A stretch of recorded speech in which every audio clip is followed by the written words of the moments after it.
చాలా ఉపయోగపడుతుంది ఈ ప్రార్థన. ఒకసారి బైబిల్ గ్రంథాన్ని చేతపడదాం. బైబిల్ గ్రంథాన్ని చేతపట్టి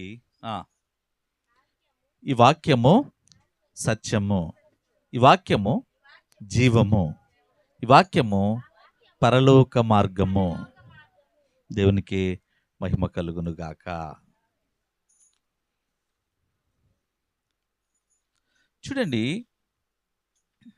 దేవుడు మనకు ఏర్పరిచినది మానవ వాక్కు దైవ సన్నిధిని చేరడానికి దేవుడు ఏర్పరిచిన మార్గం ఏంటంటే ప్రార్థన, ప్రేయర్, ప్రార్థన.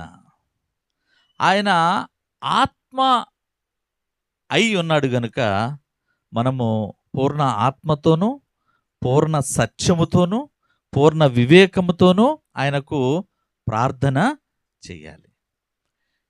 ఈ ప్రార్థన మనం చేస్తున్నామా లేదా? అమ్మా, చేస్తున్నారా లేదా? ప్రార్థన ప్రతి విషయంలో మనం ప్రార్థన చేస్తున్నాం. ఒకరి కొరకు ఒకరు ప్రార్థన చేస్తున్నాం. ఏమండి? మరి మన నాగబాబు గారి కోసం మనందరం ఏం చేసాము? ఆయన మధ్యలో కూర్చోబెట్టి మనందరము మొన్న రంగమ్మ గారు కంటి ఆపరేషన్ చేయించుకుని మనందరం వారి గృహానికి వెళ్ళి ప్రార్థన చేశాం. అలాగే ప్రకాష్ రావు గారికి యాక్సిడెంట్, పెను త్రుటిలో తప్పిపోయింది ప్రమాదం. కాచి కాపాడిన దేవునికి కృతజ్ఞతగా మనం ఏం చేసాం? ప్రార్థన చేశాం. హైదరాబాద్లో ఉన్న అనుష వాళ్ళ కుమారుడికి ఆపరేషన్ కొరకు మనము ప్రార్థన చేస్తున్నాం. అలాగే రాజుగారి కొరకు, శ్రీలక్ష్మి మేడం గారి కొరకు, శ్రీలత గారి కొరకు, ఇలా మనం ఏం చేస్తున్నాం? ప్రార్థనలు చేస్తున్నాం. అయితే ఈ ప్రార్థన చేసే ముందు ప్రభు చెప్పిన మాట ఒకటి ఉంది. అది మనము పాటించకుండా మనం ఏం చేస్తుంటే ప్రార్థన మాత్రమే చేస్తున్నాం. కనుక దైవ గ్రంథాన్ని ధ్యానించండి, చదవండి, మీరు చక్కగా సిద్ధపరచుకోండి. వాక్యాలను, బైబిల్ గ్రంథాన్ని ఎప్పుడు చదువుతూ ఉండాలని భక్తులు, ప్రవక్తలు ఎందుకు చెప్తున్నారంటే మనకు తెలుసుకోవడానికి. ప్రార్థన చేస్తున్నాం, మనం అనుకుంటాం మనం ప్రార్థన చేస్తే దైవ సన్నిధికి వెళ్ళిపోయింది అని. కానీ ఎప్పుడు ఎలాంటి ప్రార్థన చేస్తే దేవుడు వింటాడు అనేది మర్చిపోతుంటాం. ప్రతి అవసరత కోసం చేస్తుంటాం, ప్రతి అక్కర కోసం చేస్తూ ఉంటాం, ఎవరో ఏదో చెప్పారని వారి కొరకు చేస్తూ ఉంటాం. మొన్న హాస్పిటల్లో రంగమ్మ గారి పక్కన బిడ్డామా మల్లేశ్వరి గారు ఆమె చెప్పారని, ఆమె ఎవరో తెలియకపోయినా వారి కొరకు మనము ప్రార్థన చేస్తాం. ఇలాగూ ప్రార్థనలు చేస్తూ ఉంటాం. అయితే బైబిల్ ఏం చెప్తుందంటే ప్రార్థన చేసే ముందు మనం ఒకటి చెయ్యాలి. అది చేయకుండా ప్రార్థన చేయడం వలన నువ్వేమైపోతున్నావు అంటే నీ కార్యం జరగడంలా, నీ ప్రార్థన ఫలించడంలా, నువ్వు చేసే ప్రార్థన నీకు అక్కడికి రావడంలా, నీ గృహంలో ధన్యత లేదు, నీ బిడ్డలకు ఆశీర్వాదం లేదు, నీకు ఆరోగ్యం లేదు, నీ వ్యాపారం అభివృద్ధి లేదు, నీ ఉద్యోగంలో కుశలత లేదు, నీ ఇంట్లో సమాధానం లేదు. ఎందుకంటే ప్రార్థన చేసే ముందు అది చేయకపోవడం వలన. దేవునికి మహిమ కలుగును గాక. ప్రార్థన చేసే ముందు మనం ఏం చేయాలంటే ఒప్పుకోవాలి. హల్లెలూయా. చెప్పండి, ఏం చేయాలి? ఒప్పుకోవాలి. ప్రతి విషయమునందు ఒప్పుకోవాలి. ఒప్పుకున్న తర్వాతే నీకు కావాల్సింది అడగాలి. అదే ప్రార్థన. ఒప్పుకుంటున్నావా? ఒప్పుకోవాలి. కప్పుకోకుండా. కప్పుకోకూడదు, కానీ ఒప్పుకోవాలి. ప్రార్థన నువ్వు నీకు కావలసినవి అడిగే ముందు నువ్వేం చేశావో అది ఒప్పుకోవాలి. అది దేవుడు చూసేది. నీ ప్రార్థన వింటాడమ్మా. ఆయన జీవము కలిగిన దేవుడు. నీ ప్రార్థన వింటాడు, నీ మొర వింటాడు. నువ్వు ఎప్పుడు ఎక్కడ అగాధ జలముల్లో, అగ్నిగుండాల్లో, ఎడారుల్లో ప్రార్థన చేసిన ఆయన వింటాడు. విన్నాడా లేదా? ఎడారిలో ఎవరు ప్రార్థన విన్నాడు? ఏమండి, విన్నాడా లేదా? ఆగరు ప్రార్థన విన్న ఎడారిలో దేవుడు. ఏమండి, అగ్నిగుండములో షడ్రక్ మేషక్ అబేద్నెగోల ప్రార్థన స్తుతులు విన్న దేవుడు. సింహాల బోనులో దానియేలు ప్రార్థన విన్న దేవుడు. అగాధ జలముల్లో ఏమండి మోషే ప్రార్థన విన్న దేవుడు. ఇలా వేర్వేరు పరిస్థితుల్లో ప్రార్థన విన్న దేవుడు నీ ఇంట్లో చేసిన ప్రార్థన వినడా? వింటాడా? వినడా?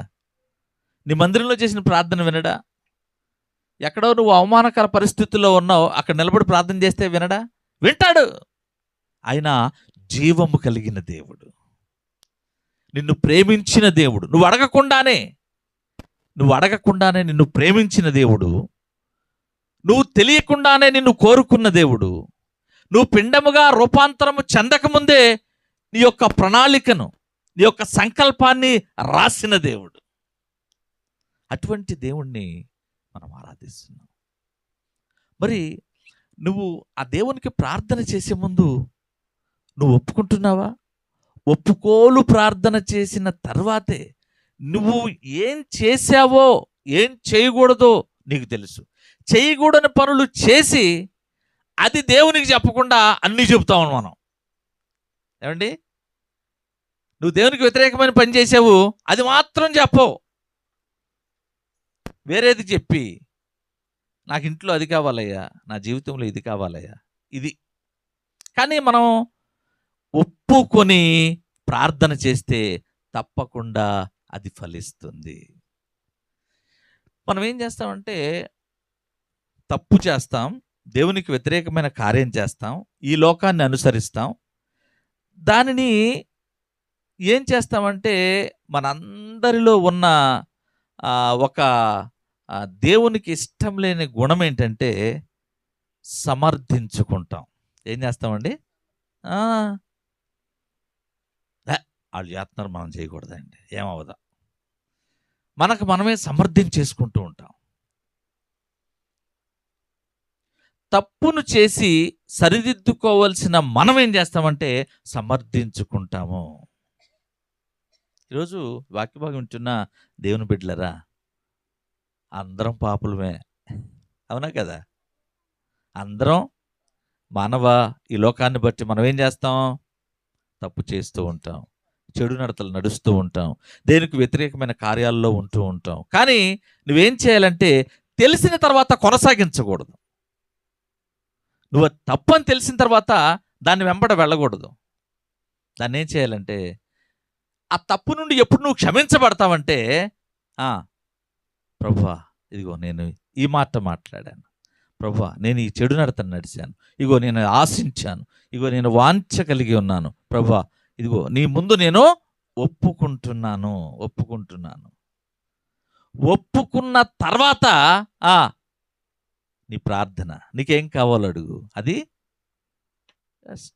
సమర్థించుకోకూడదు. మనం ఏం చేస్తామంటే తప్పు చేసి మనం ఏం చేస్తాం? సమర్థించేసుకుంటాం. ఇప్పుడు తల్లిదండ్రుల్ని స్కూల్లో మాస్టర్ పిలుస్తారు, పేరెంట్స్ రమ్మన్నారని తీసుకువెళ్తారు.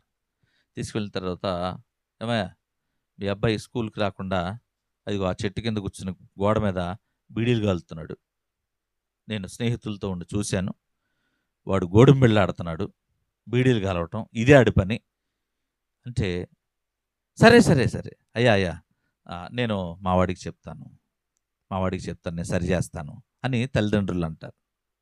అని ఇంటికి వచ్చిన తర్వాత వాడిని ఏదో నామమాత్రంగా ఏంట్రా ఇలా పని చేస్తున్నావు అని నామమాత్రంగా వాడికి బుద్ధి చెబుతారే కానీ వాడిని శిక్షించరు. శిక్షించరు. వెంటనే బాహాటంగా ఈ తప్పు చేస్తున్నావా, ఇగో నేను ఏదైనా సహిస్తాను కానీ ఇది మాత్రం సహించను. ఏంట్రా అని అక్కడే మాస్టారు వీడు తప్పు నడతల్లో వెళ్తుంటే వీడిని దండించండి, శిక్షించండి. మీరు దండిస్తేనే వాడు లైన్లో పడతాడు. వీడు మా మాట కూడా ఇంటి దగ్గర లెక్క చేయట్లేదు, మేము ఎన్నోసార్లు చెప్పాం, మీరు దండించండి అని సమర్థించుకోకుండా, తన బిడ్డను తను సమర్థించుకోకుండా బాహాటంగా మాస్టారుకి చెప్పి, అప్పుడేమవుతుందంటే వీడికి భయం కలుగుతుంది. అమ్మో, మా అమ్మ మా నాన్న కూడా నన్ను ఎక్కడ పడితే అక్కడ, ఏ స్థలంలో పడితే ఆ స్థలం, ఎవరు ముందు పడితే వారి ముందు, అమ్మో నన్ను శిక్షించేస్తున్నారు, నాకు అవమానం అని వీడేం చేస్తాడంటే కాస్త మానడానికి ఆస్కారం ఉంటుంది. అంతేగాని మాస్టర్ నేను చెప్తాను, మీరు కంగారు పడమా, నేను చెప్తానని తప్పును నీ బిడ్డను సమర్థించకూడదు. సమర్థించుకుంటే ఏమవుతుందంటే అది ఇంకా ప్రజ్వరిల్లి పోతుంది. ఇలాగే మరి ఒక బాలిక మాస్టర్ పిలిచారు. మళ్ళీ మాస్టర్, అమ్మా మీ అమ్మాయి ఇదిగో, ఏంటండి ఏం చేస్తుంది మీ అమ్మాయి? అయ్యా మీ అమ్మాయి ఏం మాట్లాడుతుంది? బూతులు మాట్లాడుతుంది.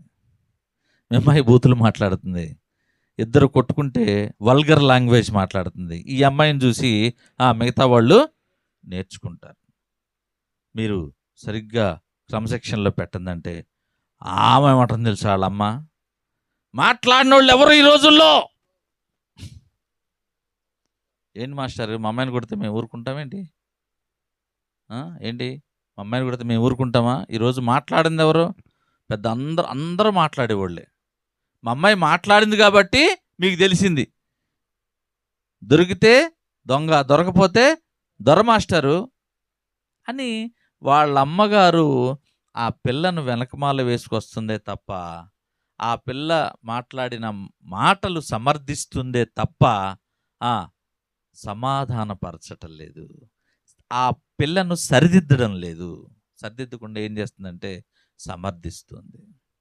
అలాగే మనం చేసిన తప్పులను, దేవునికి వ్యతిరేకమైన కార్యాలను మనం ఏం చేస్తామంటే సమర్థించుకోకుండా సరిదిద్దుకుంటే దేవుని యొక్క అద్భుతమైన ప్రణాళిక మన జీవితంలో నెరవేరుతుంది. హల్లెలూయా. అయితే వాక్య భాగం ఉంటున్న దేవుని బిడ్డలారా,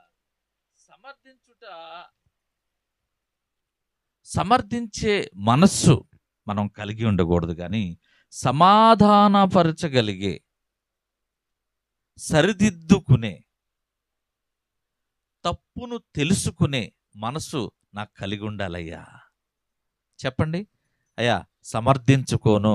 చెప్పండి ఒకసారి, సమర్థించుకోను, సరిదిద్దుకుంటాను, సమర్థించుకోను, సరిదిద్దుకుంటాను. ఇలా అనేక విషయాల్లో సమర్థించుకునే మనసు కనబడుతుంది. కానీ ఇది నిజమే. ఎవరైనా ఏదైనా తప్పు చేస్తే మనము నేను ఇక్కడ చేశాను, నేను ఇక్కడ చెందాను అని మాట్లాడుతూ ఉంటారు. అయితే అంతేగాక చేసిన తప్పును సరిదిద్దుకునే ప్రయత్నం చెయ్యరు. కానీ పొరపాటు జరిగిందిలే, ఇంకెప్పుడు జరగదులే అని కప్పిపుచ్చుకుంటూ ఉంటారు. ఏమండి, చేసే పనుల్లో కానీ, మాట్లాడే మాటల్లో కానీ, ఇచ్చే సలహాల్లో కానీ, నడిపించే నడతల్లో కానీ, చెప్పగలిగే ఆ మాటల్లో కానీ ఎలా ఉంటుందంటే పొరపాటులు ఉంటాయి.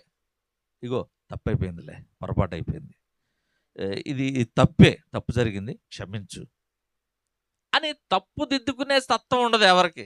ఎంతసేపు ఇగో అటు జరిగిందా, అదే ఆడి తప్పే, మంద కాదు, రారా నువ్వు ఆడు వదలేపా అని సమర్థించేసుకుంటూ ఉంటారు. తన్ను తానే సమర్థించేసుకుంటారు, మనకు మనమే సమర్థించేసుకుంటాం. బైబిల్ గ్రంథంలో కూడా బైబిల్ గ్రంథం కూడా తప్పు జరిగి సమాధాన పరచబడకుండా, సరిదిద్దుకోకుండా సమర్థించుకున్న వారు బైబిల్ గ్రంథంలో కూడా ఉన్నారు. ఏమండి? క్రైస్తవులు అనబడిన వారు, దేవుని వాక్యమును ఎరిగిన వారు ఒక్క మాటే అవును, లేకపోతే లేదు, కాదు, అవ్వదు.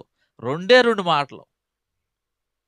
అంతేగాని సప్పగా వద్దు, సమర్థించుకోవద్దు. నువ్వు ఆరాధించే దేవుడు ఎవరు? సమర్థుడండి.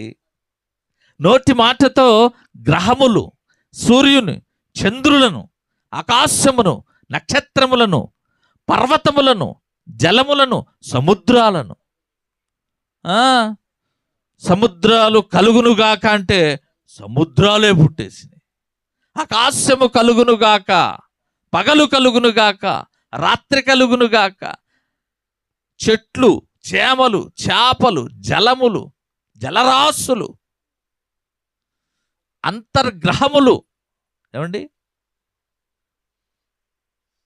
అంతటి సమర్థుడు కలిగిన, సమర్థత కలిగిన దేవుణ్ణి ఆరాధిస్తూ, పూజిస్తూ, పాటలు పాడుతూ, వాక్యాన్ని చదువుతూ, దైవ సన్నిధిని వింటూ, మరి నువ్వే అంటే సమర్థత లేకుండా సమర్థించుకుంటావా? సమర్థించుకోకూడదు. దేవుడు సమర్థుడు, అన్ని కార్యములు చేయగలిగిన వాడు. బైబిల్ గ్రంథంలో కూడా మనము సమర్థించుకునే మనసు కలిగిన వారిని ఒకసారి చూద్దాం. చూడండి, ఆదికాండము 3వ అధ్యాయములో ఆదాము అవ్వలు మనకు కనబడతారు. ఏమండి? ఆదాము అవ్వల విషయంలో దేవుడు ఒక పండును తినొద్దని చెప్పాడు. కానీ వీళ్ళు ఏం చేశారంటే, మొదట హవ్వ పండును తింది, ఆ తర్వాత ఆదాము కూడా తిన్నాడు. చూడండి, ఆదికాండము 3వ అధ్యాయము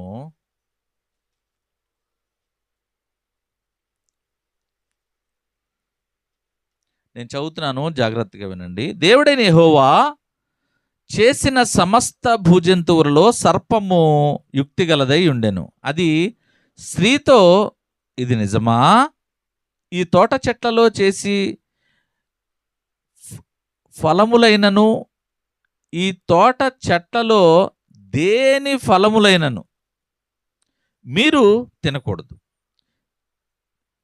మీరు ఈ తోట చెట్లలో దేని ఫలములైనను మీరు తినకూడదని దేవుడు చెప్పెనా అని సర్పం అడిగింది. అందుకు ఆ స్త్రీ అంటే హవ్వ ఏమందంటే, ఈ తోట చెట్ల ఫలములను మేము తినవచ్చును, అయితే తోట మధ్యనున్న చెట్టు ఫలములను గూర్చి దేవుడు మీరు చావకుండునట్లు వాటిని తినకూడదనియు వాటిని ముట్టకూడదనియు చెప్పినని ఆ సర్పముతో అనెను.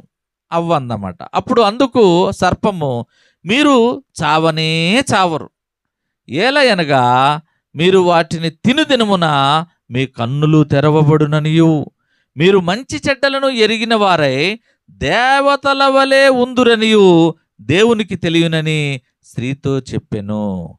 అప్పుడు ఆ స్త్రీ, ఆ వృక్షము ఆహారమునకు మంచిదియు, కన్నులకు అందమైనదియు, వివేకమిచ్చు రమ్యమైనదియు అయుండుట చూచి ఉన్నప్పుడు ఆమె దాని ఫలములలో కొన్ని తీసుకుని తిని తనతో పాటు తన భర్తకును ఇచ్చెను, అతడు కూడా తినెను. దేవునికి మహిమ కలుగునుగాక. చూడండి, ఇక్కడ ఆదాము అవ్వల విషయంలో ఆదాము అవ్వను ఏదెని తోట నిర్మించాడు దేవుడు. ఆ తోటలో లేనిదంటూ లేదు. సమస్త సృష్టిలో ఉన్నవన్నీ ఉన్నాయి. నదులున్నాయి, సముద్రాలున్నాయి, చెట్లు ఫలాలున్నాయి, ఆకుకూరలున్నాయి. అన్నీ లేనిదంటూ ఏమీ లేకుండా ఆ ఏదెని తోటలో ఉంచాడండి. చక్కగా రోజు ఆదాము అవ్వలు వెళ్తున్నారు, మామిడిపాయలు, బంగినపల్లి మామిడిపాయలు అండి చక్కగా కోసుకుంటున్నారు, తింటున్నారు. అటు వెళ్తున్నారు, కివీ ఫ్రూట్స్ తింటున్నారు. అటు ఇటు వస్తున్నారు, సపోటాలు తింటున్నాయి, సపోటాలు చక్కగా పండిపోయి ఉన్నాయి. ఏమండి, ఇటు వచ్చారు, డ్రాగన్ ఫ్రూట్స్ ఉన్నాయి, చక్కగా డ్రాగన్ ఫ్రూట్స్ తింటున్నారు. ఇక్కడ ఇలాగూ ప్రతి చెట్టు ఫలములు ఉన్నాయి, చక్కగా తింటూ ఆహారంతో వారు ఆ నదిలో ఉంటూ ఉన్నారు, ఆ తోటలో ఉంటూ ఉన్నారు. అయితే ఆదామును మొట్టమొదటిగా ఏదెను తోటకు కాపలా ఉంచాడు దేవుడు. ఏమండి, నరునికి అప్పచెప్పెను అను అంటే ఆ తోట అంతటి యజమాని ఎవరో? ఆదామును పెట్టాడు. పెట్టి ప్రభు ఏం చేస్తాడంటే ప్రతిరోజు సాయంకాలం వచ్చి వాళ్ళని పలకరించి చక్కగా పరలోక మర్మాలు వారికి తెలియజేస్తూ మీరు ఎలా జీవించాలి, ప్రేమ కలిగి ఉండాలి, విధేయత కలిగి ఉండాలి. అవ్వా, ఆదాము చెప్పినట్టు నువ్వు వినాలి, ఆదాము అవ్వను ప్రేమించు అని చెప్పి దేవుడు వారిద్దరి యొక్క ప్రార్థనలు విని వారిద్దరు పాటలు పాడుతుంటే చక్కగా వారి స్తోత్రాలు ఆయన నాగ్రాణించి వాళ్ళని దీవించి ఆశీర్వదించి రోజు వెళ్తున్నాడండి. రోజు వెళ్తుంటే ఇక్కడ ఆదాము అవ్వలకి శోధన పడింది. శోధన పడిన తర్వాత దేవుడైన యెహోవా ఏం చేశాడంటే సమస్త జంతువుల్లో సర్పం యుక్తిగలదిగా ఉంది. అది ఏం చేసిందంటే ఆ ఏదేను తోటలోనికి ప్రవేశించి ఆదాము హవ్వల దగ్గరకు వచ్చి ఆదాము లేని సమయంలో హవ్వను ఏం చేసిందంటే అట్రాక్ట్ చేసింది. మనిషి ఏ బలహీనతకి పడిపోతాడో అది వాడింది. హల్లెలూయా. దేవుడైన యెహోవా కోటి సూర్యకాంతుల తేజస్సుతో వెలిగిపోతూ ఉంటాడు. చక్కని స్వరూపం, చక్కని దేహదారుఢ్యం, ముఖములో చక్కని ప్రకాశమానమైన వెలుగు, మేను ఛాయ బంగారం వలె మెరిసిపోతూ ఉంటుంది. ఆయన ఎల్లప్పుడూ కూడా కోట్ల కొలది దేవదూతలు ఆయన్ను స్తుతిస్తూ ఉంటారు, పరిశుద్ధుడు పరిశుద్ధుడు పరిశుద్ధుడు అని. ఇవన్నీ చూసిన వీరు ఏం చేశారంటే ఇవన్నీ తెలుసుకున్న హవ్వ ఆమె కూడా ఇవన్నీ తెలుసుకుంటూ ఉంది. అయితే సర్పం వచ్చి దేవదూతలను చూశారుగా, దేవదూత వస్త్రం వెళ్ళడం చూశారుగా, వారికిలాగా దేవతల వలె మీరు ఉంటారన్నట్లుగా అవ్వకేం చేసిందంటే ఒక మంత్రం వేసింది. ఏమనంటే, ఇగో ఇవన్నీ తినమన్నాడు, అదొక్కటి ఎందుకు తినొద్దని అనుకున్నారు? మీరులాగా యేసు ప్రభులాగా అయిపోతారు మీరు కూడా, అందుకని ఆయన అది తిన్నామనుకో ఆయనలాగా అయిపోతారుగా మీరు, అందుకని అది మాత్రమే తినొద్దన్నాడని రివర్స్ బెల్ట్ వేసేసింది. అవ్వేం చేసింది? అందుకే స్త్రీ బలహీనురాలు అన్నారు. మిమ్మల్ని కాదండి, మామూలుగా బైబిల్ చెప్తుంది స్త్రీ పొగడ్తలకు పడిపోద్ది, స్త్రీ బహుమానాలకు పడిపోద్ది, స్త్రీ బలహీనురాలు అని బైబిల్ చెప్తుంది. ఈ సర్పం ఎప్పుడైతే వచ్చి ఓ పిచ్చి మహమా, అసలు ఉందే ఆ కాయలో, అసలు విషయం ఉందే ఆ చెట్టులో, ఈ పిచ్చి పిచ్చి కాయలు ఈ పిచ్చి తినటం కాదు, తోట మధ్యలో ఉన్న ఆ చెట్టులోనే విషయం ఉంది, ఆ చెట్టులోనే విషయం దాగుందే, ఇగో నువ్వు వెళ్ళి అది తిను, నువ్వు కూడా యేసు ప్రభులాగా మారిపోతావు, దేవదూతలాగా అయిపోతావు. ఏంటనుకున్నా, అది అవ్వకూడదనే అది తినొద్దని చెప్పాడు.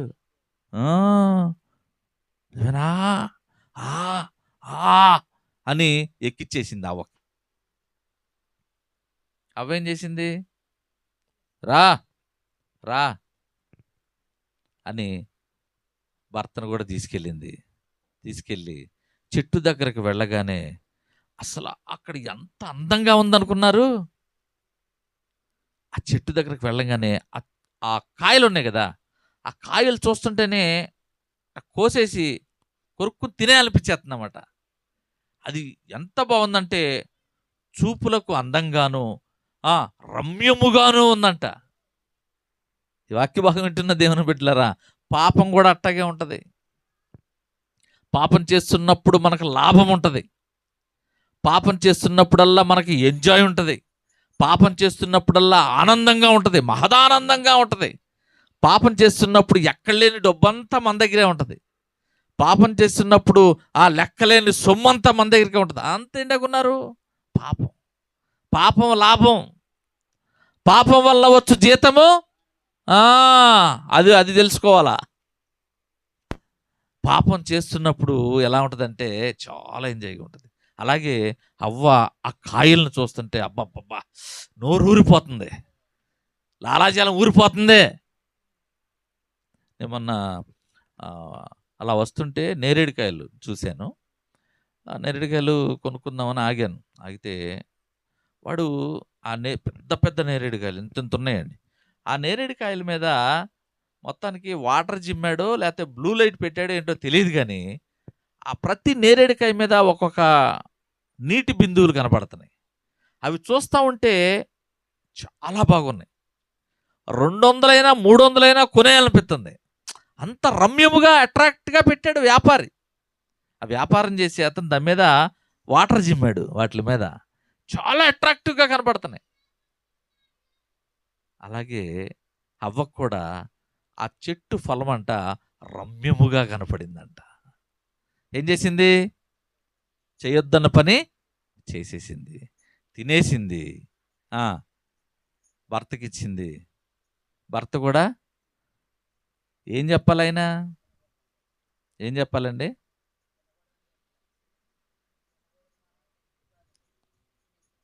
తినేసాడు.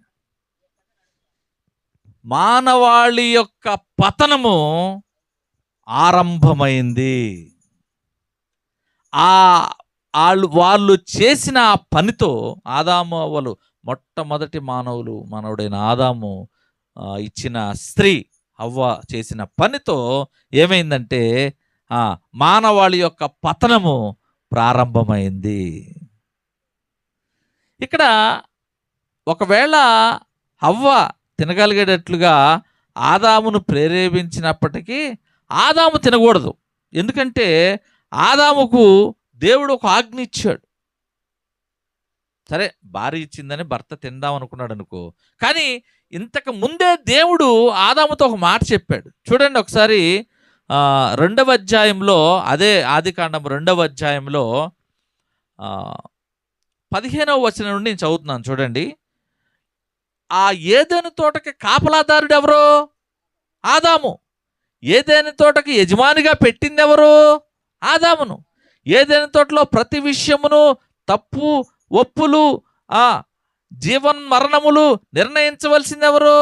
ఆదాము. ఏది బాగున్నా బాగోకపోయినా దేవుడు వచ్చి, ఆదాము ఆ చెట్టు ఎందుకు అట్టయిపోయింది, ఆదాము ఈ కొమ్మలు ఎందుకు ఇరిగినాయి, ఆదాము ఆ పళ్ళేంటి కారిపోతున్నాయని ఆదామునే అడుగుతాడు.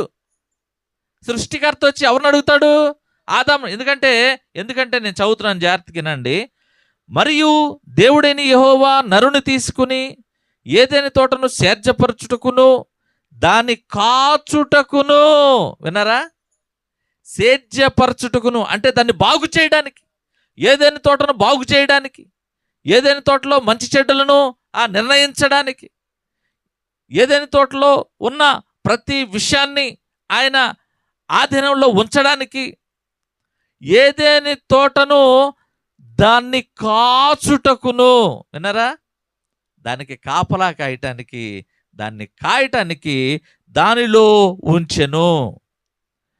మరియు దేవుడైన యెహోవా ఈ తోటలోనున్న ప్రతి వృక్ష ఫలములను నీవు నిరభ్యంతరముగా తినవచ్చును. అయితే ఏమండి, తోటంతా ఆదాము నీదే. అది దాన్ని ఏం చేయాలన్నా నువ్వే చేయాలి, దాన్ని అభివృద్ధి చేయాలన్నా నువ్వే అన్నీ చేయాలి. నువ్వు నిరభ్యంతరంగా తోటలో ఎన్ని తినొచ్చు, అంటే కొన్ని కండిషన్స్ పెట్టాడు దేవుడు. ఏదెన్ తోటలో ఉంచి కొన్ని కండిషన్స్ పెట్టాడు. ఏమనంటే చూడండి, ఇప్పుడు మనం ఏదైనా ఒక ఉద్యోగానికి పెట్టుకుంటామండి. ఉద్యోగానికి పెట్టుకుంటే వాళ్ళు ఏం చేస్తారంటే కొన్ని కండిషన్స్ అప్లై అంటారు. అంటే ఇగో ఈ కండిషన్ ద్వారానే ఈ ఉద్యోగాన్ని నువ్వు చేయగలవు. ఇప్పుడు సెక్యూరిటీ గార్డ్ ఉంటాడండి. సెక్యూరిటీ గార్డ్ ఉంటే సెక్యూరిటీ గార్డ్ మీద పెద్ద ఆఫీసర్ ఉంటాడు కదా.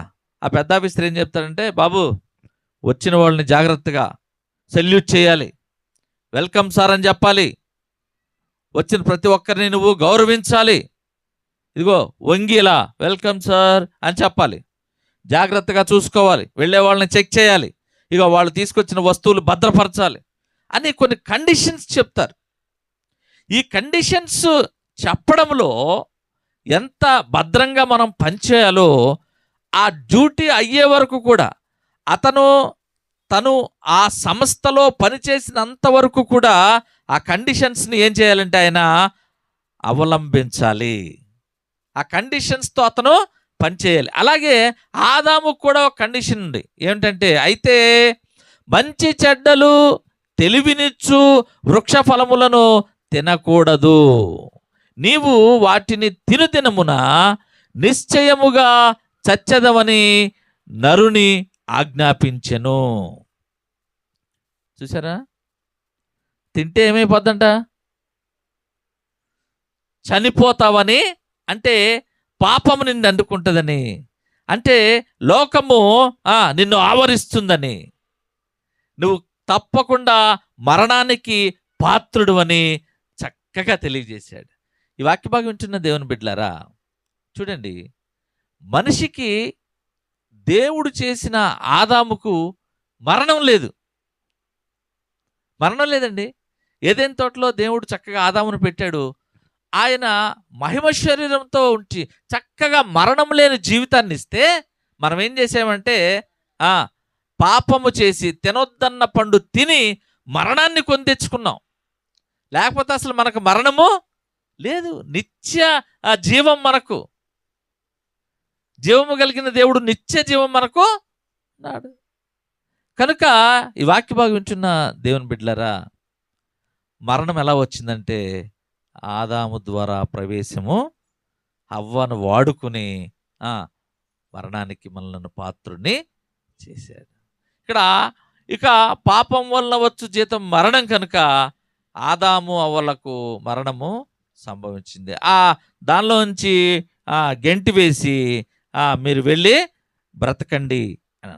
అయితే ప్రతి దినము సాయంత్రం చక్కగా వీరితో మాట్లాడడానికి ప్రభు వచ్చేవాడు. వాళ్ళకి ప్రేమానురాగాలు, అన్యోన్యతలు వాళ్ళకి నేర్పేవాడు. వాళ్ళు దేవునితో చాలా అన్యోన్యంగా ఉండేవాళ్ళు. వారు దేవునితో చాలా చక్కగా ప్రేమగా నడుచుకునేవాళ్ళు. అయితే ఈ వాక్య భాగం వింటున్న దేవుని బిడ్డలారా, ప్రతిరోజు దేవుడే సమయం చూసుకుని, అవ్వ ఆదాము నా కుమారుడు ఉన్నాడు, ఆ అవ్వ ఉంది, వీళ్ళతో మాట్లాడాలి అని దేవుడే సాయంత్రం పూట వచ్చి చక్కగా వారితో మాట్లాడుతున్నారు కదా. మరి మనం మాట్లాడుతున్నామా? దేవునితో మాట్లాడుతున్నామా?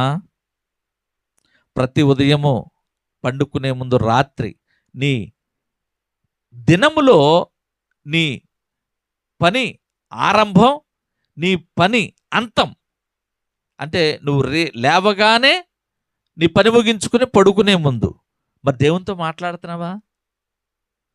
దేవునికి చెప్తున్నావా? కోరుకుంటున్నాడు దేవుడు నిన్ను, ఇదిగో నాతో మాట్లాడు, ఇగో నాకు తెలియచేయండి. నువ్వేమన్నా నాకు వ్యతిరేకంగా ఏమన్నా తప్పులు చేస్తే ఒప్పుకోండి. ఒప్పుకోకుండే నేనేం చేస్తానంటే నిన్ను ఆశీర్వదిస్తాను అని అడుగుతున్నాడు. మరి మాట్లాడుతున్నారా? సరే, దేవుడితో ఫోన్లే, దేవుడితో మాట్లాడడానికి సమయం లేదు, కానీ నీ పిల్లలతో మాట్లాడుతున్నావా? నీ పిల్లలు స్కూల్కో, కాలేజీకో, ట్యూషన్కో వెళ్ళి వస్తున్నారు. మీ పిల్లలతో మీరు మాట్లాడుతున్నారా? ఒక 10 నిమిషాలు సమయాన్ని కేటాయించి మీ బిడ్డలతో, మా స్కూల్లో ఏం జరిగింది, కాలేజీలో ఏం జరిగింది, ఏంటి నీ బుక్స్ ఏంటి, మాస్టర్లు ఏమంటున్నారు, సబ్జెక్టులు అర్థమవుతున్నాయా లేదని కనుక్కుంటున్నారా? ఏదండి, పొద్దున్నే క్యారేజీ చదవడానికే మాకు టైం లేదు. బస్సు వస్తుంటే ఆ బస్సు వచ్చింది కూడా లేట్ అయిపోయి, ఆ బస్సు వచ్చి ఆగిన తర్వాత వెళ్ళి పరుగులు ఎత్తి ఎక్కుతున్నారు బస్సు. టైం లేదు, సమయం లేదు. బస్సు వచ్చే 5 నిమిషాల ముందే మనం అక్కడ నిలబడాలి. బస్సు వెళ్ళిపోతే మళ్ళీ ఆ రోజు నీకు సెలవే. ఆ రోజు సెలవు అయితే ఏమవుతుందంటే సబ్జెక్టులు మిస్ అయిపోతావు. ఏమండి, నోవాహు 120 సంవత్సరాలు ఏం చేశాడు? బతిమిలాడి చెప్పాడు, రే మందు తాగమాకండ్రా, సిగరెట్లు తాగమాకండ్రా, దేవుణ్ణి తెలుసుకోండ్రా, వ్యభిచారం మానండ్రా అంటే ఎవడలా. నోవాహు ఓడ తలుపు ఎత్తంటే అప్పుడంట, యెహోవా నోవాహు మేము నీటిలో మునిగిపోతున్నాం, వరదలోకి వెళ్ళి కొట్టుకుపోతున్నాం, ఇదిగో నా పిల్ల లోపలెక్కిచ్చు, ఇదిగో నా భార్య లోపలెక్కిచ్చు అన్నారంట. అప్పుడు నోవాహు ఓడ తలుపు ఏమైపోయిందంటే మూసుకుపోయింది. ఇంకా ఎక్కే స్థితి లేదు. యవనస్తురాళ్ళు యవన బిడ్డలు ఉన్నారు. బాబు నువ్వేంటి రే ఫోన్ ఎందుకు తీసుకెళ్తున్నావురా కాలేజీకి, ఎవరితో మాట్లాడుతున్నావు? అమ్మా నువ్వేంటి లేటుకు వచ్చావు కాలేజీ నుండి, ఈరోజు రోజు 5ంటికి రావాలి కదా, 5:30 అయిందేంటి అని ప్రశ్నిస్తున్నారా? అడగాలి, హెచ్చరించాలి, తెలుసుకోవాలి. అవసరమైతే కాలేజీకి వెళ్ళి అమ్మా మా అమ్మ ఎలా చదువుతుంది ఏంటి కనుక్కుంటూ ఉండాలి. ప్రతి నెల బిడ్డలతో మాట్లాడండి. మాట్లాడితే బిడ్డల యొక్క అంతర్భావం ఏంటో, బిడ్డలు ఏం చేయాలనుకుంటున్నారో మీకు తెలియచేస్తారు. లేకపోతే మీ పని మీదే, వాళ్ళ పని వాళ్ళదే. ఏమైపోద్దంటే గోదావరి అయిపోద్ది. గోదావరిలో ఎటకారం ఉంటారు. ఆ విధంగా మన జీవితాలు, మన బిడ్డల బ్రతుకు కూడా ఎటకారం అయిపోద్ది. ఎటకారం. జాగ్రత్తగా వింటే మరి ప్రతిదినము దేవుడు వచ్చి మొదటి మానవులైన ఆదాము అవ్వతో మాట్లాడుతుంటే ఒకరోజు యథావిధిగా సాయంత్రం వచ్చాడు. దేవుడు ఆదామును పిలిచాడు. ఆదాము ఆదాము అని పిలిచాడు. ఇంకెక్కడ ఆదాము? పిలిచిన ప్రతిసారి ఆదాము ఎట్టొచ్చేవాడు? కరెక్ట్గా దేవుని దగ్గరకు వచ్చేవాడు. ఎదురుగా వచ్చి నిలబడి అయ్యా వందనాలు అనేవాడు ఆదాము. ఇప్పుడు ఆదాము ఎక్కడున్నాడు?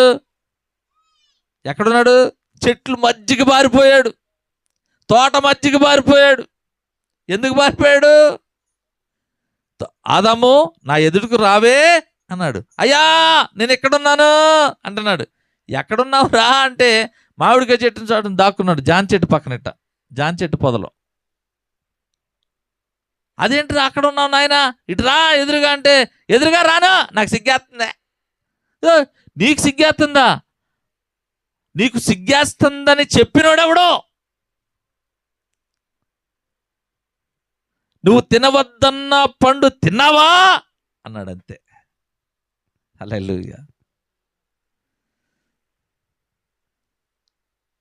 భయం కలిగిందంట ఆదాముకి. ఏం కలిగిందండి? దేవుడు అడిగాడు, భయం కలిగిందంట.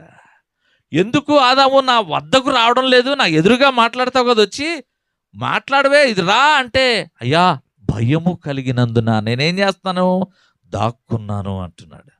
పాపం ఏం చేస్తుందంటే నీలో భయాన్ని కలిగిస్తుంది. ఇప్పుడు ఒక దొంగతనం చేసినట్టు ఉంటాడు. ఏమండి, ఒక నెక్లెస్ హారం దొంగతనం చేస్తాడు. పోలీసులో 10 మందిని పట్టుకున్నారు. ఆ 10 మందిలో ఈడు కూడా ఉన్నాడు. వీళ్ళు ఏం చేస్తారంటే పోలీసులు, రేయ్ నువ్వు మొన్న అటెళ్ళి ఆ హారాన్ని దొంగిలించింది నువ్వే కదరా అంటూ ఉంటారు. అయితే ఈ పోలీసులు ఏం చేస్తారంటే వాళ్ళ ముఖములో భయాన్ని, ఆ కళ్ళల్లో ఉన్న భయాన్ని, ఆ తడబాటుతనాన్ని గమనిస్తూ ఉంటారు. గమనిస్తూ ఉండి ఎవరు దొంగతనం చేశారో కనిపెట్టేస్తారు. అట్లాగే ఆదాము భయపడినందున దాక్కున్నాడంట. హల్లెలూయా. ఆదామును ఎందుకు భయం నీకు, ఆ చెట్టు ఫలం తిన్నావా ఆదాము అని అడిగాడు. అవునయ్యా. 11వ వచనం చదవండి. 3వ అధ్యాయము 11వ వచనంలో 10 నుంచి, నేను తోటలోని స్వరం విన్నప్పుడు దిగంబరినిగా నుంటిని గనుక భయపడి దాక్కున్నాను. అందుకైన నీవు దిగంబరివి, నీకు తెలిసిన వాడెవడు? నీకు దిగంబరివని నీకు తెలిపిన వాడెవడు? నీవు తినకూడదని నేను నీకు ఆజ్ఞాపించిన వృక్ష ఫలములు తిన్నావా అని అడిగాను. అందుకు జవాబు, నాతో నుండి అక్కడ చూడండి, ఇక్కడ వచ్చిన ఒక వెరైటీ ఏంటంటే పరిశుద్ధత పాపాన్ని సంతరించుకుంది. యాక్చువల్గా పాపం నుండి పరిశుద్ధతలోకి వస్తాం మనం, అవునండి. చెడు నుండి మంచికి వస్తాం, చెడిపోయి విషయం తెలుసుకుని మనం మంచిలోనికి వస్తాం. కానీ ఇక్కడ ఏం జరిగిందంటే పరిశుద్ధతలో నుండి పాపానికి, పరిశుద్ధతలో నుండి సిన్లోకి వచ్చేసాం. కుమారుడిగా ఉండవలసిన వాడు పాపిగా మారిపోయాడు. తండ్రి యొక్క కుమారుడిగా ఉండవలసిన ఆదాము ఏమైపోయాడంటే సిన్కి వచ్చేసాడు, కుమారుడిగా పాపి కుమారుడిగా అయిపోయాడు. ఇక మనందరికీ నరుని యొక్క పాపము, పతనము ప్రారంభమైపోయింది. అప్పుడు ఆదాము ఏం చెప్పాడంటే, అవును ప్రభువా, ఏమండి, అవును ప్రభువా. అయితే అక్కడ ఆదాము కొంచెం ఆలోచించి, ఆదాము కొంచెం విధేయత కలిగి, అసలు ఆదాము ఏం చెప్పాలండి? అవును ప్రభువా, నేను తిన్నాను, నువ్వు మొదట నాకు చెప్పావు తినకూడదని, కానీ నేను తిన్నాను, ఇగో తప్పైపోయింది ప్రభువా, నన్ను క్షమించు. ఇగో నేను ఎప్పుడు ఇక నేను నీ ఆజ్ఞను మేరను, నేను తప్పు చేయను, ఇక తొందరపాటు అయిపోయింది, నన్ను క్షమించండి. తొందరపాటు ద్వారానో లేక బుద్ధి తక్కువయ్యో ఇగో నేను ఈ పని చేశాను, ఇగో అయ్యా నన్ను క్షమించండి, ఇగో నా పాపాన్ని తీసివేయండి అని పాపాన్ని ఒప్పుకున్నట్లయితే, పాపాన్ని కప్పుకోకుండా ఒప్పుకున్నట్లయితే నేను అనుకుంటాను ఆదామును దేవుడు కనికరించేవాడు, ఆ పాపం నుండి క్షమించేవాడు. మనకు నిత్య రాజ్యము ఇక్కడే ఉండేది. నిత్య రాజ్యము మనకి ఎక్కడ ఉండేది? ఇక్కడే ఉండేది, ఇక్కడే ఉండేది. ఏం జరిగింది అంటే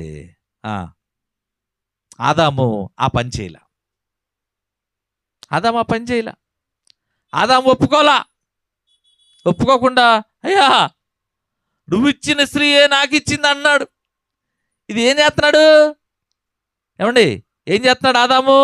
అయ్యా నువ్వు నా పక్కటెముకలో నుండి తీసావు కదా స్త్రీ, ఆ స్త్రీయే నాకు ఫలం ఇచ్చింది అంటున్నాడు. అంటే తప్పును ఒప్పుకోకుండా ఏం చేస్తున్నాడు? సమర్థించుకుంటున్నాడు. అంటే నేను తప్పు చేయలేదయ్యా, నువ్విచ్చిన అమ్మాయి తప్పు చేసింది, నువ్విచ్చిన స్త్రీ తప్పు చేసింది, ఆ తప్పు చేసినామో నాకు ఇచ్చింది, నేను తిన్నాను కానీ నేనుగా కోసుకుని తినలేదు అని సమర్థించుకుంటున్నాడు. సరి చేసుకోకుండా సమర్థించుకుంటున్నాడు, సరిదిద్దుకోకుండా. ఏమండి, ఏం చేయాలి? అయ్యా నువ్వు నాకు ఆజ్ఞించావు, ఏదేని తోటను అప్పచెప్పే ముందే నాకు ఈ మాట చెప్పావు, రేయ్ నువ్వు ఏదైనా తిను, కానీ చెట్టు మధ్యలో ఉన్న చెట్టు ఫలం మాత్రం నువ్వు తినొద్దురా అని చెప్పావు. అయ్యా నేను మీరేనయ్యా, ఇగో నా తప్పు అయిపోయింది, నన్ను క్షమించయ్యా. బుద్ధి తక్కువయ్యి అయ్యా గడ్డి తిని, నా బుద్ధి గడ్డి తిని అయ్యా నేను ఈ పాపం చేశాను, తిన్నానయ్యా, అయ్యా నన్ను క్షమించయ్యా అని అడగాలా లేదా? ఏమండి, ఈ వాక్యభాగం ఉంటున్న దేవుని బిడ్డలారా, తప్పును ఒప్పుకోవాలి. ఒప్పుకున్న తర్వాతే దేవుణ్ణి నువ్వు అడగాలి. ఒప్పుకోకుండా నువ్వు అడిగితే అది దేవునికి చేరదు. హల్లెలూయా. అక్కడ పాపమును కప్పిపెట్టి ఆయన ప్రార్థన చేస్తున్నాడు. అది దేవునికి చేరదు. పాపమును కప్పిపెట్టి మనం ప్రార్థన మాత్రమే చేస్తాం. ఎప్పుడు సన్నిధిలో ఒప్పుకోక పాపమును మాత్రమే మనము చేస్తాం. ఒక విచిత్రమైన ప్రార్థన చేస్తాం. ఏం ప్రార్థన అంటే, కొంతమంది చేసే ప్రార్థన, అయ్యా నేను పాపమే గనక చేసుంటే, అయ్యా నేను ఎప్పుడైనా వ్యభిచారమే గనక చేసుంటే, అయ్యా నేను ఎప్పుడైనా మోసమే గనక చేసుంటే, అయ్యా నేను ఎప్పుడైనా నీ మాట గనక అయ్యా వినకపోయుంటే, తప్పు చేసుంటే, ఇట్ట ప్రార్థన చేస్తారు. వీళ్ళు చాలా తెలియగలవాళ్ళు. ఎందుకంటే బైబిల్ చెప్తుంది మనందరం పాపులమే, దేవునికి వ్యతిరేకమైన కార్యకలాపాల్లో ఉన్నవారమే. కనుక చేసుంటే, చెందుంటే, అయ్యా చేసుంటే నువ్వేం చేసావో నీకు తెలీదా? ఏమండి, నువ్వేం చేసావో, ఎలా నడిచావో, ఎవరినేమన్నావో, ఎంత మాట అన్నావో, ఏం తిట్టావో, ఎటు నడిచావో, ఎటు వెళ్ళావో, ఏం చేసావో అంతా నీకు తెలీదా? నీ మనస్సాక్షికి తెలీదా? నీ ఆత్మకు తెలీదా? కానీ ఇట్లా విచిత్రమైన ప్రార్థన చేసినప్పుడు తప్పును ఒప్పుకోక బదులుగా ఏం చేస్తారంటే కప్పిపెట్టుకుని, అలా చేసుంటే, ఇలా చేసుంటే, అలా చెందుంటే, ఇలా నడిచుంటే, అలా అనుంటే అని అనేక రకాలుగా మన ప్రవర్తనను ఉండి ప్రార్థిస్తూ ఉంటాం. కానీ ఇక్కడ కనుక నీ ప్రార్థన దేవుడు వింటాడు. నీ ప్రార్థన చేసే ముందు నీ ఒప్పుకోలు ఉండాలి. ఒప్పుకునే తత్వం నీలో ఉండాలి. ఒప్పుకునే ధైర్యం ఉండాలి. ముందు ఎవరు కూడా తప్పును ఒప్పుకోవడానికి ఇష్టపడరండి. ఇష్టపడకుండా సమర్థించుకోవడానికి ఇష్టపడతారు. నేను చేయలేదులే, ఏమవుదులే, సమర్థించుకోవడానికే చాలా ఎక్కువగా ఇష్టపడుతూ ఉంటారు. అయితే ఇక్కడ దేవుని యొక్క కనికరము, దేవుని యొక్క ప్రేమ, దేవుడు పాపాన్ని ఒప్పుకున్న తర్వాతే నిన్ను అంగీకరిస్తాడు. దేవుడు పాపాన్ని నీ నోట నుండి చెప్పిన తరువాతే దేవుడు తన నోట నుండి తన ద్వారానే తన యొక్క తప్పును తెలిపేటట్లుగా చేసిన తర్వాతే నిన్ను దీవిస్తాడు. హల్లెలూయా. తప్పును దాచుకుంటే అది దాగదు, ఎప్పటికైనా తెలిసిపోతుంది. మాస్టర్ రోడ్డంటే వెళ్తున్నాడు, ఒక ఇద్దరు విద్యార్థులు కనిపించారు. రేయ్, స్కూల్కి వెళ్ళకుండా ఇక్కడ ఏం చేస్తున్నారా అన్నాడంట. ఒకటి చేతిలో ఏముంది, ఇది ఇద్దరు పట్టుకున్నారు, ఒకటి చేతిలో ఉంది, అటు ఇసిరేసాడంట. ఇంకొకటి మాత్రం నోట్లో పొగ అట్టాగే ఉంది, సిగరెట్ చేతిలో అట్టాగే ఉంది. వాడు ఏం చేశాడు, వాడు కూడా ఇసిరేసాడు, నోట్లో పొగ మాత్రం అట్లాగే ఉంది. రే ఇటు రండి అన్నాడంట. ఇటు రండి అంటే వచ్చారు. ఆయన డ్రిల్ మాస్టర్, ఆయన ఏదో టీ తాగుదాని బయటకు వచ్చినట్టున్నాడు. ఏ క్లాస్ రా మీరు? 10th class sir. ఏం చేస్తున్నారా మీరు ఇక్కడ? ఇటారా నువ్వేంట్రా నువ్వు మాట్లాడవేంట్రా అంటే ఆడు మాట్లాడకుండా ఎట్ట అన్నాడంట. అరే నువ్వేంట్రా, నీ పేరేంటంటే చెప్పాడు. నీ పేరు చెప్పరా అంటే ఆడు చెప్పట్లేదంట, ఇట్టిట్టంటానే ఉన్నాడంట. నోట్లో ఏముందండి, పొగ ఉంది. ఆ పొగ బయటకు వచ్చిందనుకో అని ఊస్తే ఆయన మొహం మీద పడుద్ది. పైగా ఆయన ఏం చేసాడు అనుకున్నారు, దగ్గరికి వచ్చేసాడు. దగ్గరికి వచ్చి రారా అంటరా, నీ మిమ్మల్ని నాన్న పేరు చెప్పు అని రాసుకున్నాడంట. రాసుకుని నువ్వేంట్రా మాట్లాడు, నీ పేరు చెప్పు అన్నాడంట. ఆడు మాట్లాడట్లా, అంటానే ఉన్నాడు. ఎవరు అనేదంటే అన్నాడు. హై పేరు చెప్పానగానే అప్పుడు అన్నాడంట. అనేప్పటికి ఏమైంది, నోరు తెరిచేపటికి పొగంతా. తప్పును ఏం చేయాలంటే ఒప్పుకోవాలి, తప్పును సమర్థించుకోకూడదు. హల్లెలూయా. ఇక్కడ ఒప్పుకోవాలి. ఒప్పుకోకుండా మనం అంగీకారం కుదరదు. ఇక్కడ ఆదాము కూడా ఏమన్నాడంటే, చేసిన పాపాన్ని ఒప్పుకోకుండా సమర్థించుకుంటున్నాడు. అయ్యా ఎంత మాట! ఆదాము, నేను తినొద్దని తిన్నావా? అయ్యా ఎంత మాట! నేను ఎప్పుడైనా నీ మాటను తప్పానా?